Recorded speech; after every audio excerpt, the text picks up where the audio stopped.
बात करेंगे कि आरबीआई ने मौद्रिक नीति के जरिए पिछले एक साल में जो कदम उठाए हैं उनका जमीन पर क्या असर हुआ है, क्या लक्ष्य था इन कदमों को उठाने के पीछे। खासतौर पर अगर हम रेपो रेट या रिवर्स रेपो रेट को देखें तो पिछले एक साल के दरमियान यानी कि फरवरी 2019 से लेकर अब तक करीब 2.5% की इसमें कमी हुई है।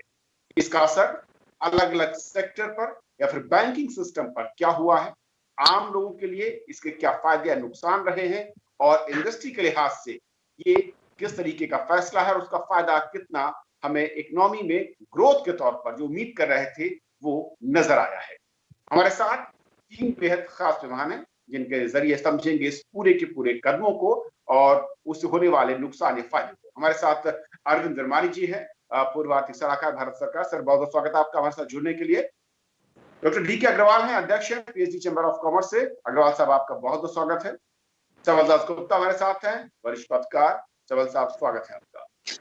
शुरुआत में वर्मानी सर आपसे करना चाहूंगा कि जिस तरीके से हम अगर हाल के और पिछले कुछ 2 बार जो आरबीआई ने कटौती की है रिवर्स रेपो रेट और रेपो रेट में, और अब जबकि मैं कहूं कि 3.35 पर रिवर्स रेपो रेट है और 4 पर रेपो रेट, ये जो कदम है इसका लक्ष्य क्या है और जिस तरीके से कोविड एरा चल रहा है क्या उस लक्ष्य की तरफ जाते हुए कदम नजर आए हैं जमीन पर? तो ओवरऑल बेसिकली सब जगह 2 ऑब्जेक्टिव होती हैं इंटरेस्ट रेट की। एक तो जो एक आर्थिक स्थिति है, जीडीपी ग्रोथ है, वो अगर कमजोर होती है तो जनरली आइडिया होता है कि इंटरेस्ट रेट को कम करो। और दूसरा होता है प्रेशर इन्फ्लेशन का। तो जीडीपी और इन्फ्लेशन के प्रेशर्स बैलेंस करने होते हैं। अगर इन्फ्लेशन बढ़ रही होती है तो उसको बढ़ाते हैं और कम हो रही है तो कम करते हैं। तो आर्थिक आरबीआई और भी उसको रियल रेट जिसको कहते हैं उस पर देखते हैं। वो है जो नॉमिनल रेपो रेट जैसे है उसमें से इन्फ्लेशन माइनस। तो प्रॉब्लम ये है इस वक्त कि इन्फ्लेशन लॉकडाउन में खाली जिसको एसेंशियल कमोडिटीज चल रही थी तो उसी की डिमांड सप्लाई मार्केट में दिख रही थी और उसके प्राइसेस उसके दिख रहे थे। तो जो पिछला उन्होंने एस्टिमेट दिया है वो इन्फ्लेशन खाली ये एसेंशियल कमोडिटीज का दिया है, बाकी हमें पता ही नहीं है कि क्या था क्योंकि मार्केट ही नहीं थी। तो वो थोड़ा सा मुश्किल हो गई है और जैसे लॉकडाउन उठता है तो उसका पता लग जाएगा। Anyway for the time being तो फोकस तो है जीडीपी ग्रोथ पे। वो ऑब्वियसली नेगेटिव इफेक्ट साल से आपने साल का दिया आई थिंक 2.5% जो डिक्रीज है वो जीडीपी गिर रही है, इन्फ्लेशन भी गिर रहा था। तो आइडिया है कि रियल रेट को रिड्यूस करें। तो इसमें 2 फोकस रहे हैं आरबीआई का। एक तो लिक्विडिटी है जिससे ट्रांसमिशन इंप्रूव होती है, और इंटरेस्ट रेट जिससे बेस दर कम होता है पर वो ट्रांसमिट होगा बैंक्स पे और इंस्टीट्यूशन पे, तभी लोगों को फायदा होगा, बिजनेस को, एसएमईज को या हाउस होल्ड को। पर ऑब्जेक्टिव क्लियर है, अनसर्टेनिटी बहुत है। तो धीरे धीरे जैसे जरूरत से, क्योंकि आपको याद होगा कि एमपीसी मीटिंग हर 2 महीने होती थी पर पिछली 2 बारी इन्होंने वेट भी नहीं किया। तो जैसे क्योंकि अनयूजुअल सिचुएशन है, पैंडेमिक की सिचुएशन है, लॉकडाउन की सिचुएशन है, उन्होंने सही किया है कि इस टाइप की सिचुएशन में रोज फर्क पड़ता है स्थिति में, तो they have to watch and act quickly. तो that is what the overall perspective is and we can discuss detail उसके बाद। सेवन जी, जिस तरीके से वर्मानी सर ने कहा, और जो पिछले 2 बार की अगर मैं कहूं कि पिछले जब से कोरोना का इम्पैक्ट दिखा या शुरुआत हुई 2 बार से कटौती हो चुकी है और जो मौजूदा दरें हैं वो कहा जा रहा है कि अपने करीब 15 साल से ज्यादा के वक्त के लोअर साइड पर नजर आ रही है। लेकिन जो बहुत महत्वपूर्ण बात कही वानी सर ने कि असल में जो ये इसका इम्पैक्ट होना चाहिए था, जहां तक ये पहुंचना चाहिए था, क्या वहां तक पहुंचान हो रहा है, हुआ है या फिर नहीं? पहले तो हमें ये देखना है कि आरबीआई ने इसको ये कटौती क्यों की है। उसका मुख्य उद्देश्य यह है कि बैंकों को एनकरेज किया जाए कि ज़्यादा से ज़्यादा लोन या क्रेडिट वो इंडस्ट्री को दे और ज़्यादा से ज़्यादा परिस्थिति में सुधार आए इस वक्त जबकि कोविड से पूरा देश उलझ रहा है। हमें ये भी देखना है कि इसके बैकग्राउंड में और दो बातें थी। एक तो ग्लोबल रिसेशन वाली हालत हो गई थी, बहुत बड़ा इकोनॉमिक स्लो डाउन हो रहा था, फिर बैंक के कुछ स्कैंडल हुए, कुछ बैंक बंद भी हुए, तो बैंक के अंदर एक दबाव, इंटरनल दबाव होने लगा कि कम से कम क्रेडिट पे को कंट्रोल करे ताकि एनपीए ना हो। तो बैंक अफसर डरे हुए थे, रिसेशन का टाइम था, एनपीए बहुत बढ़ रहा था। ऐसी हालत में फरियाद इंडस्ट्री से ये आने लगी कि हमको बैंक से सहायता नहीं मिल रही है या कम मिल रही है। तो उनको एनकरेज करने के लिए रेपो रेट और रिवर्स रेपो रेट के बीच में जो मार्जिन है उसको कम कर दिया गया ताकि लोग कम पैसा आरबीआई के साथ रखें और ज़्यादा पैसा इंडस्ट्री को दे। तो हर तरह से इंडस्ट्री को ज़्यादा सप्लाई क्रेडिट हो, इसको खोल देने की कोशिश की है। और दूसरा, आरबीआई ने इससे पहले एक डिसीजन लिया था कि अगर बैंक को ये लगता है कि इस प्रकार से, पहले और बाद में भी लिया है ये डिसीजन, कि अगर बैंक को लगता है कि इस तरह से अगर लोन दें, खास करके उसके बाद जो मॉरेटोरियम फ्री लोन की बात आई, अगर हम देते हैं और उनका पैसा अगर अटक रहा है या एनपीए बढ़ रहा है तो सरकार उस कुछ हद तक उस जिम्मेदारी भी लेने को तैयार है। इसीलिए आज बैंक को ये कंप्लेन करने का कोई अधिकार नहीं है, कोई जगह नहीं है कि हम पैसा नहीं दे सकते हैं। तो ये एक परिस्थिति इंडस्ट्री के लिए खास खड़ी करने की कोशिश हो रही थी आरबीआई की। अभी ये देखना है कि जैसे जैसे कोविड का बाजार खुलता है, नई इंडस्ट्री आती है, नए तरीके से इंडस्ट्री इसका फायदा लेके किस तरह से इसका उपयोग करती है और बेरोजगारी को कम करती है, ये देखना है। ओके अग्रवाल साहब, अगर इंडस्ट्री के लिहाज से देखें और ये एक लंबे समय से डिमांड रही और खासतौर पर जबकि इकोनॉमी पर दबाव हो, कोविड महामारी का असर साफ तौर पर नजर आ रहा हो दुनिया भर की अर्थव्यवस्थाओं पर, ऐसे में लिक्विडिटी को ज्यादा फ्लो बढ़ाने के लिए आरबीआई के कदम, अगर मैं पिछले दो ही अनाउंसमेंट को समझूं, किस तरीके से इंडस्ट्री को इससे कहूं कि कुशन मिला है, कवर मिला है, और क्या वाकई उसका इम्पैक्ट जो है वो दिखना शुरू हुआ है इंडस्ट्री को डिमांड को लेकर, या फिर उनके नए निवेश या फिर नए, मैं कहूं कि प्रोडक्शन को लेकर? देखिए, ये तो बिल्कुल सही है जो आरबीआई ने मेजर्स लिए हैं, इससे लिक्विडिटी तो सिस्टम में काफी क्रिएट हुई है।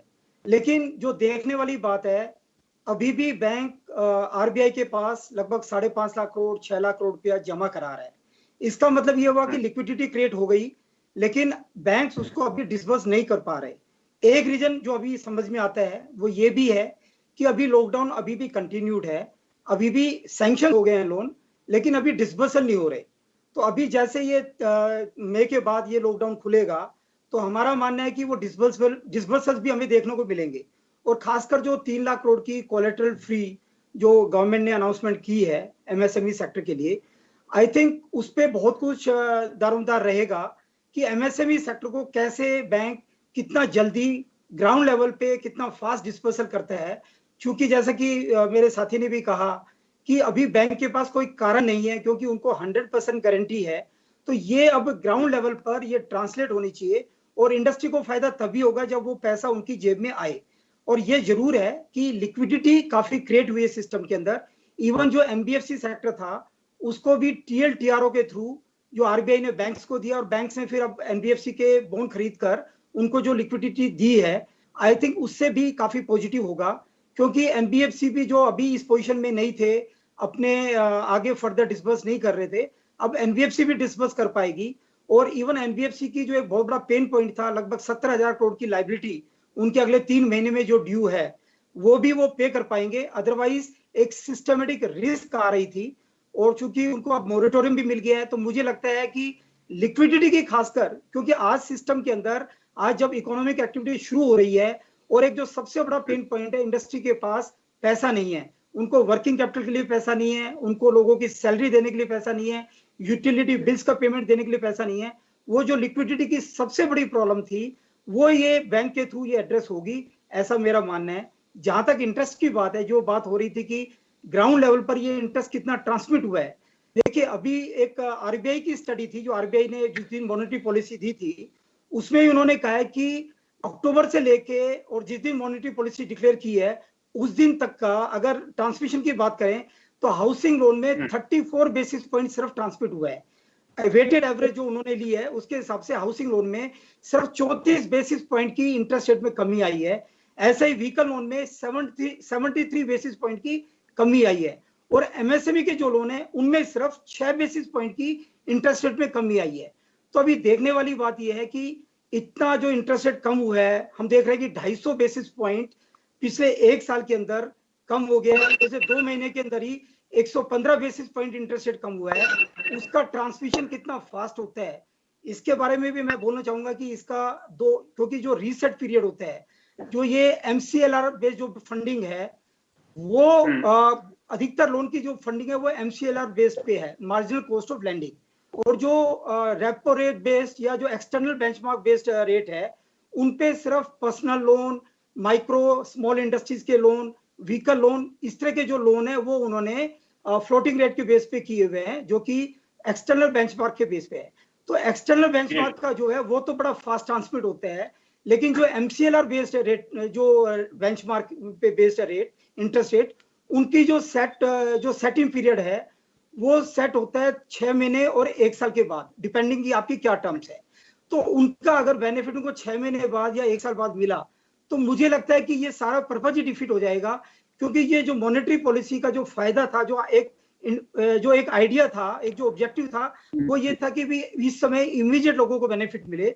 तो अगर ये बेनिफिट अभी पास नहीं हुआ, अगर वो इसी पे रहे कि जब इसका सेटिंग पीरियड आएगा हम तभी, जब रिव्यू पीरियड आएगा तभी चेंज करेंगे, तो मुझे लगता है कि इसका बेनिफिट नहीं मिलने वाला। ये मैं इस पर विरमानी सर 2 चीजें जो कि अग्रवाल साहब ने कहा, एक तो ये कि अगर अब उसको हाफ ईयरली या ईयरली चेंज करते हैं जो कि कुछ उसमें दिखता है, उसका इम्पैक्ट तुरंत नहीं दिखेगा जो कि शायद मकसद आरबीआई का। और दूसरा ये कि हमें याद है कि अक्टूबर, मुझे याद है 2019 में लिंक किया गया था होम लोन वगैरह को रेपो रेट के साथ में, वो भी उस तरीके से नजर नहीं आ रहा। अगर हम इंटरेस्ट रेट की बात करें अलग अलग जो लोन्स के कैटेगरीज हैं, लेकिन वहीं दूसरा एफडी या सेविंग्स पर वो तुरंत झलक रहा है, इम्पैक्ट उसका वहां पर दिख रहा है।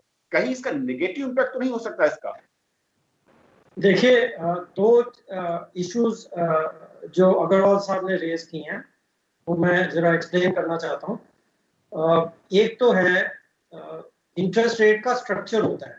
तो एक तरफ से जो लिक्विडिटी बढ़ाई है और रेट्स कम किए हैं, वो गवर्नमेंट सिक्योरिटी उसका बेस होता है जिसको हम रिस्क फ्री रेट कहते हैं।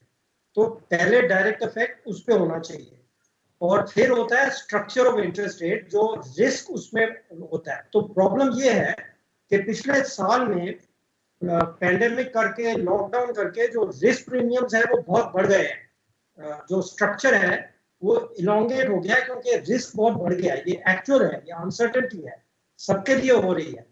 तो इसी के लिए जो गवर्नमेंट ने गारंटी स्ट्रक्चर अनाउंस किया था वो प्रिसाइसली इसको एड्रेस करने के लिए था कि वो रिस्क थोड़ा बहुत तो बढ़ेगा पर इतना ना हो कि जो पब्लिक सेक्टर बैंक्स हैं खास करके वो बिल्कुल देना ही बंद कर दे।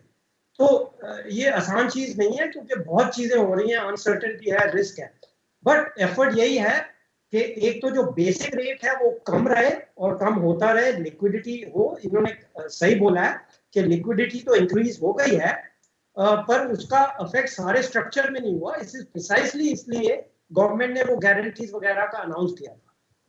और दूसरी चीज है कि ड्यूरिंग लॉकडाउन तो जैसे मैंने कई बार ही बोला है, जो नॉन एसेंशियल कमोडिटी सेक्टर है वो तो बंद थे।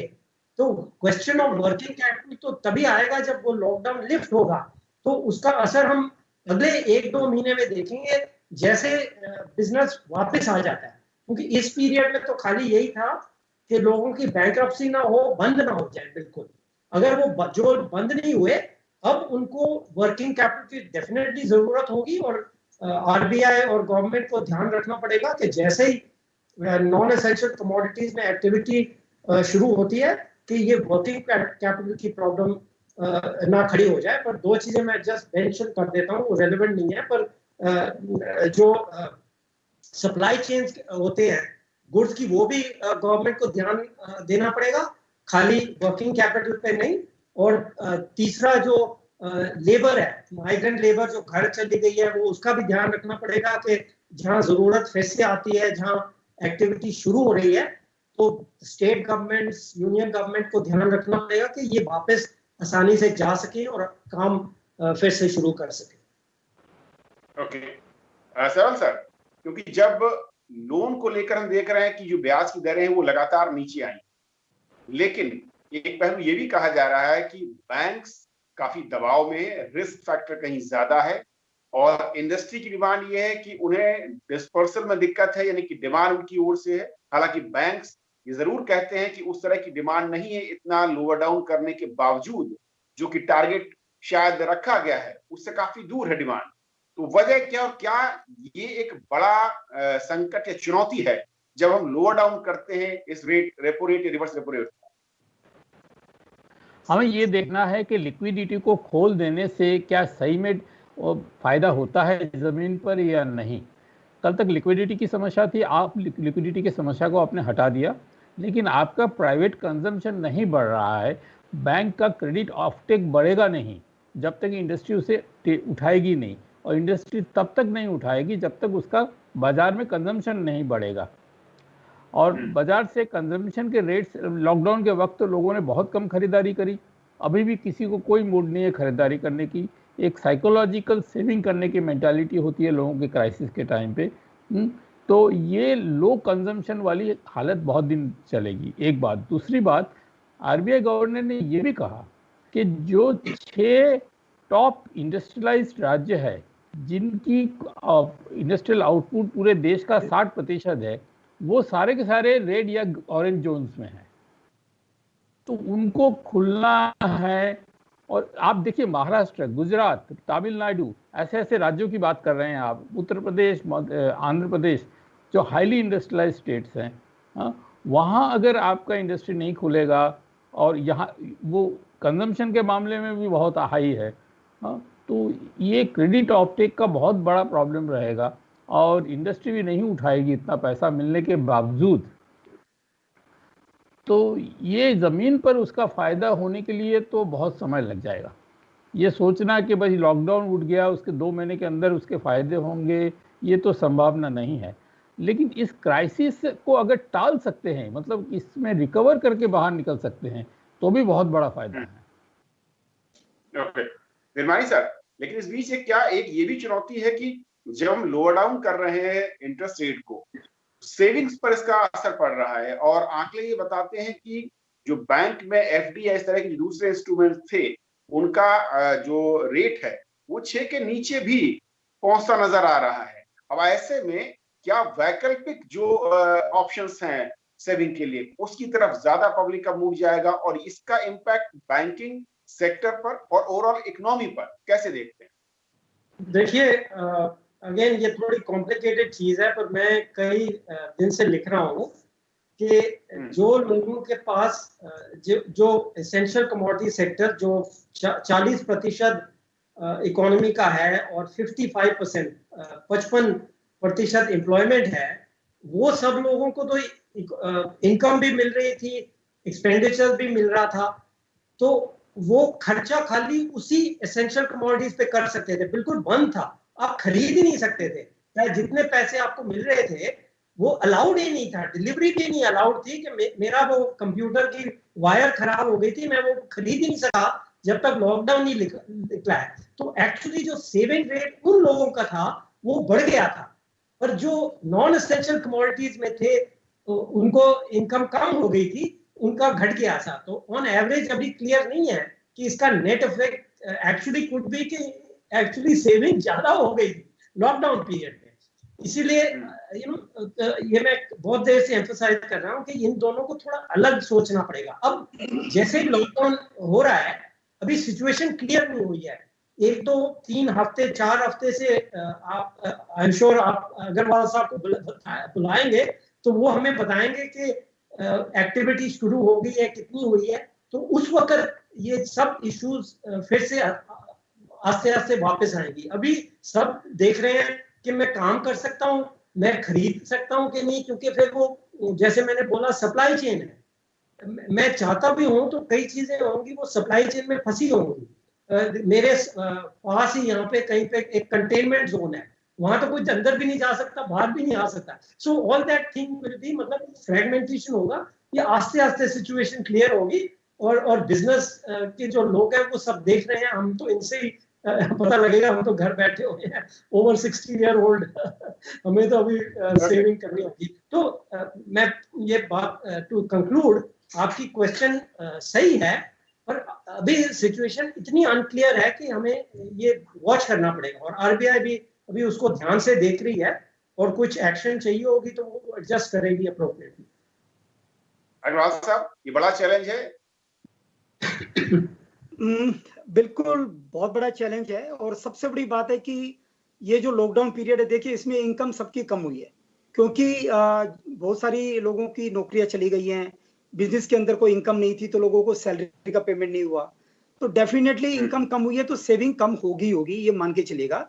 खर्चे आपके कम हुए हैं, क्योंकि आपका डिस्क्रिशनरी खर्चा ही आपका बिल्कुल नहीं हुआ, जो नॉन डिस्क्रिशनरी है जिसको कि आपको करना ही है, वही खर्चा आपका हुआ है, तो उस हिसाब से सेविंग हुई है। बट अल्टीमेटली इनकम सबकी कम हुई है, और ये कोविड से पहले से ही सिचुएशन चल रही थी कि डिमांड कम हो रही थी, इंडस्ट्री की बहुत बड़ा प्रॉब्लम थी, ये गवर्नमेंट भी पूरी कोशिश कर रही थी, लेकिन इंडस्ट्री में डिमांड नहीं आ रही थी, तो कहीं ना कहीं इनकम सभी सेक्शन की सोसाइटी के सभी की इनकम कम हुई है।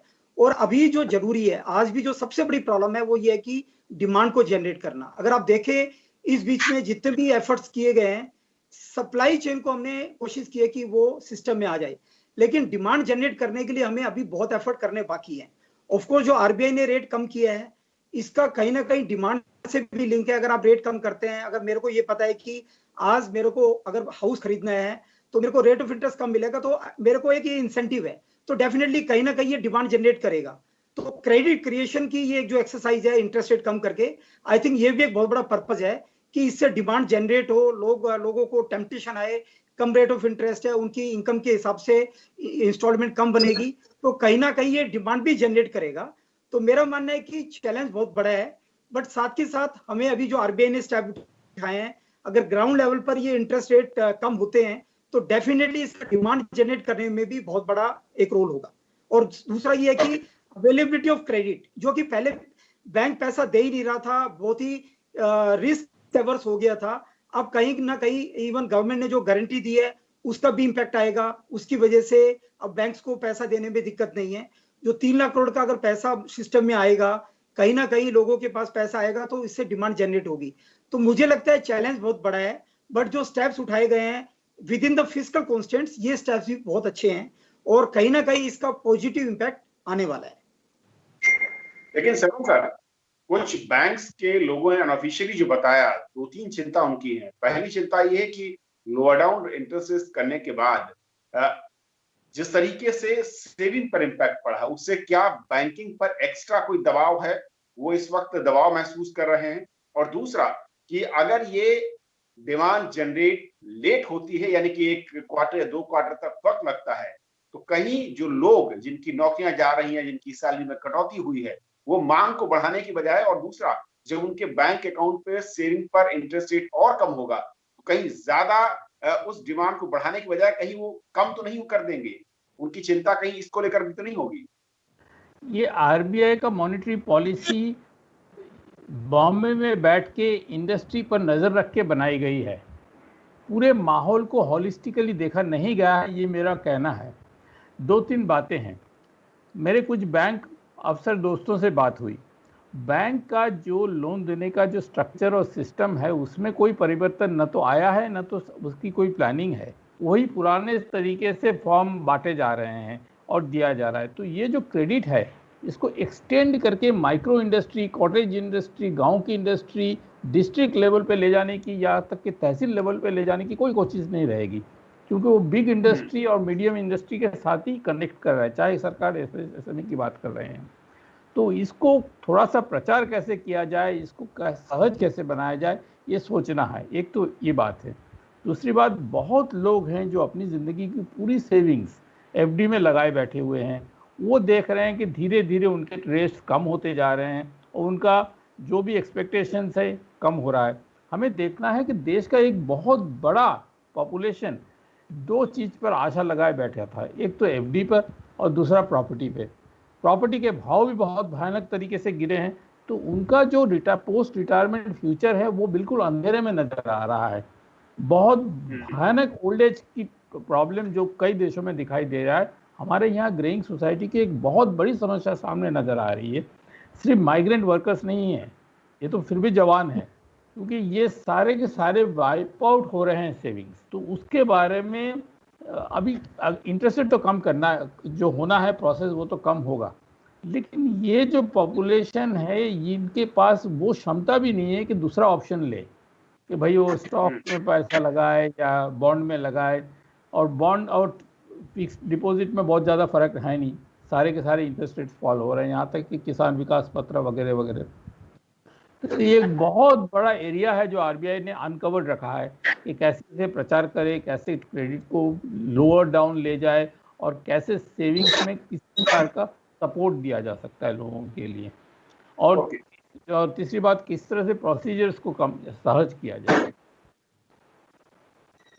निर्माणी सर, एक आखिरी कमेंट चाहूंगा, क्योंकि अभी भी अगर एक आम पब्लिक के पास ऑप्शंस देखें सेविंग को लेकर, क्या उनका रवैया बदलेगा कोविड एरा और आफ्टर कोविड में? क्योंकि बैंक में इंटरेस्ट रेट कम हुआ, उसके चलते बॉन्ड या फिर मैं कहूं कि शेयर मार्केट या जो पोस्ट ऑफिस की स्कीम है, छोटी स्कीम्स जो हैं, वहां पर ज्यादा अट्रैक्शन होगा। और ये इकोनॉमी के लिहाज से या फिर लिक्विडिटी को लेकर क्या इम्पैक्ट ओवरऑल दिखेगा इसका?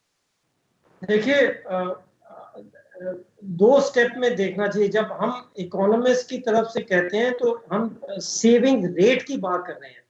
अगर इनकम ही नहीं है तो वो रेट का तो इफेक्ट नहीं होगा ना, वो इनकम पे तो कुछ है ही नहीं, तो उसका रेट। जब मैं बात कर रहा हूं, मैं कह रहा हूं जो इनकम है उसका प्रोपोर्शन ऑफ सेविंग बढ़ेगा या कम होगा। जो इनकम चली गई या दब गई है वो तो गई ना।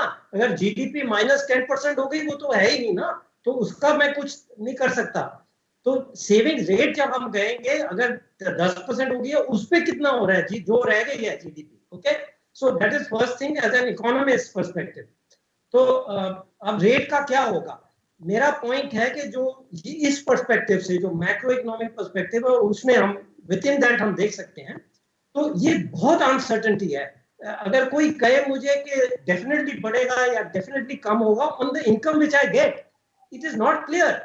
दूसरा ये है आपका क्वेश्चन, ये गिवन जो इतनी अनसर्टेनिटी और रिस्क है, मेरा ख्याल है जो लेस रिस्की एसेट्स हैं, जो भी उनके पास आएगा वो वहां पे रखेंगे।